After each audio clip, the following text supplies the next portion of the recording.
Hello and welcome to today's video lesson where I'm going to teach you on how you can fill out our Pre-RFI and RFI template. But before that, let me introduce myself. I'm Aquino, the Content Manager of Procurement Tactics.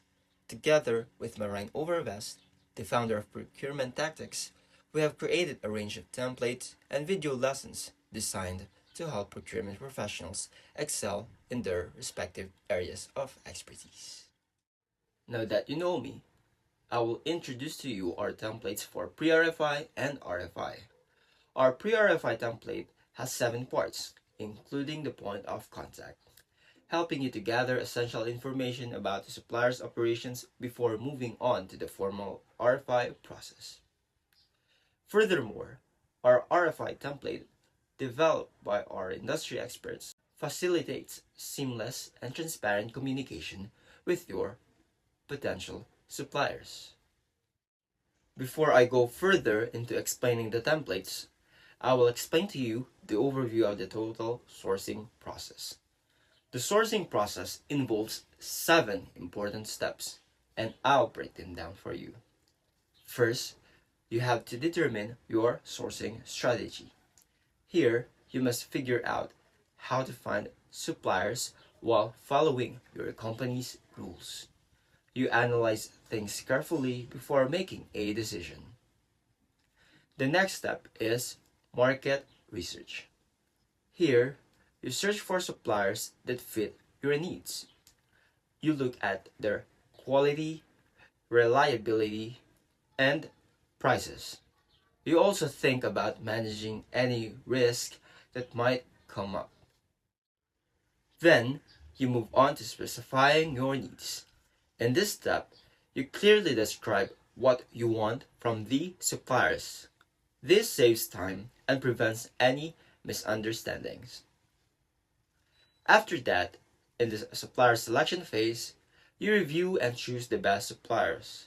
You consider their quality, reputation, and how well they can work with you. The negotiation phase comes next. Here, you talk and agree on terms with the suppliers you've chosen. It's like trying to get the best deal for both sides. Once that's settled, you move to the contracting phase.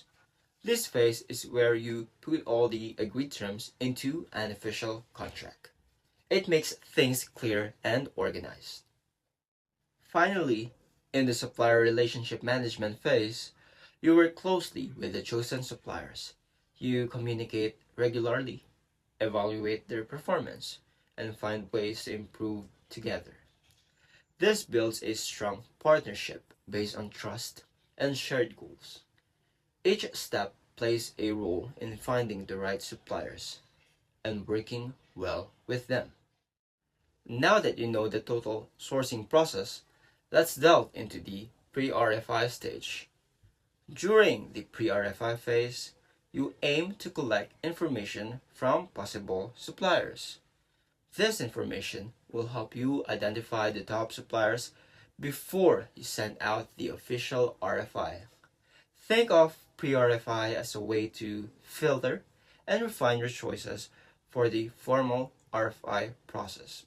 It's like a preliminary step to ensure you are focusing on the right suppliers.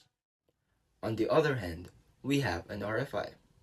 A request for information is a method of collecting information from different suppliers before the procurement manager starts to formally source products or services. In simple terms, this is the get to know part during the introduction phase. A request for information is usually applied once there are multiple potential suppliers, but there is not enough information about the said suppliers. The procurement manager often collects data on potential suppliers, but he or she will need to find which among them is the best pick for the company. And the only way to pick one would be to collect and identify information about the said suppliers. Therefore, an RFI will be sent to these suppliers. Once given, the procurement manager will start taking out the suppliers with the least potential until Finally, a supplier is chosen by the company. You may ask why you need it, right? Well, RFI offers a lot of benefits. Using an RFI allows you to know the market, check if suppliers are serious, and get information for your needs. It also helps pick a few suppliers for the next step. However, it also has some minor downsides. Sometimes, if you fail to follow up on your RFIs, some suppliers may think that you are not serious about doing business with them. Additionally, some companies skip this step because it's not always clear how much they want to buy. Now that you know what Pre-RFI and RFI are, we will now teach you how you can fill up our Pre-RFI and RFI template.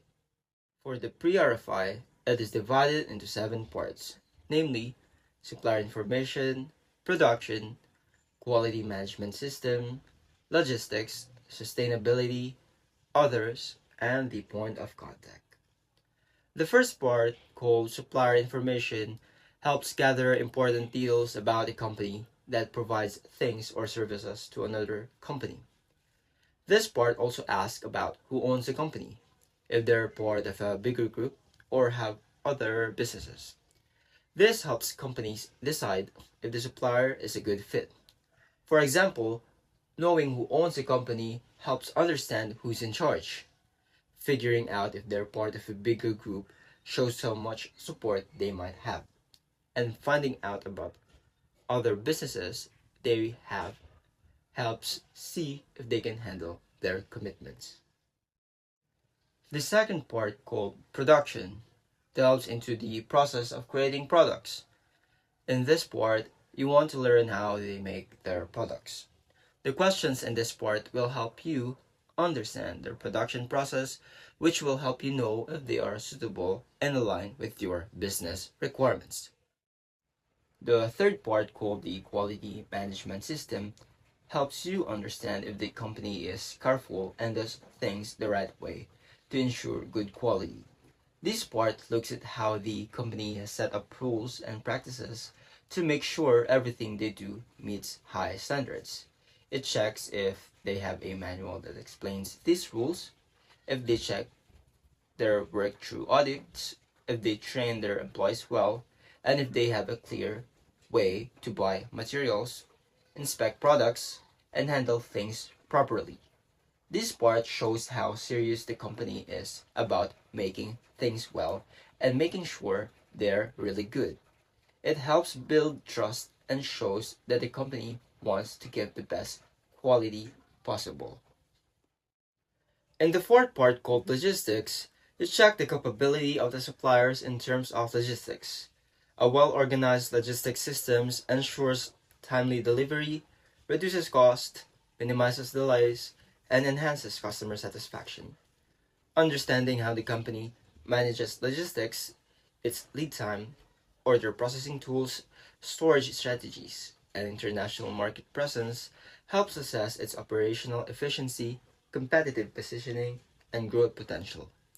Additionally, this information allows stakeholders to make informed decisions about partnership, market expansion, and optimizing supply chain processes. The fifth part of the template, called sustainability, allows you to check if the supplier complies with sustainability standards. It checks if the supplier is using resources wisely, reducing waste, and being kind to the planet. It also looks at whether the supplier is treating people fairly and helping the community. This part shows if the supplier cares about the world around it and wants to make things better for everyone. The sixth part, labeled Others, delves into additional important aspects that contribute to the company's operations and capabilities. These questions provide insights into various key areas that may not have been covered in the previous sections, enhancing your understanding of the company's overall profile and competitive edge. Lastly, we have the point of contact, which is about the people you can talk to within the company for different purposes. It's like a list of key individuals you can reach out to. These contacts help you connect with the right people for different reasons, whether it's about product quality, purchasing, technical details, or financial matters. Having clear points of contact makes it easier for you to communicate with the company and get the information or assistance you might need. Now that you know how to fill up our pre-RFI template, I will now discuss how you can fill up the RFI template. First, begin by writing down the basic request details, including the RFI number, name, company names, yours and the suppliers, the date of sending the RFI, the project or request reason, and the deadline for the supplier's response. These details that you need to put on the RFI make everything clear for all the parties involved. The RFI number and name help keep things organized. Writing down the company name shows who's talking to who. The date when you send the RFI is important to know when everything started. Explaining why you're asking helps the other side know what you need. And saying when they should answer, sure everyone knows how fast they need to reply. All these details help make sure everyone is on the same page and things happen smoothly. Now that you wrote down all the important details, the next step is to provide a comprehensive description of your project or requirements. This step ensures that suppliers understand your needs precisely, increasing the chances of receiving relevant and accurate proposals. In the attachments section of an RFI, include relevant documents that provide detailed information about your project, specifications, scope of work, performance requirements, product samples, questionnaires, company background, and terms and conditions. Once you finalize your description and your questions, send them to your potential supplier, and don't forget to include a response section in your RFI template. This section allows suppliers to provide information about their product or service, and you can specify the expected response time and the criteria used to evaluate their responses. And that's a wrap. Thank you for sticking with me in this video where I discuss the pre-RFI and the RFI process, including how you can fill up our templates for each process. I hope that I have provided you with a clear understanding of the two processes that will allow you to make your supplier selection easy and efficient.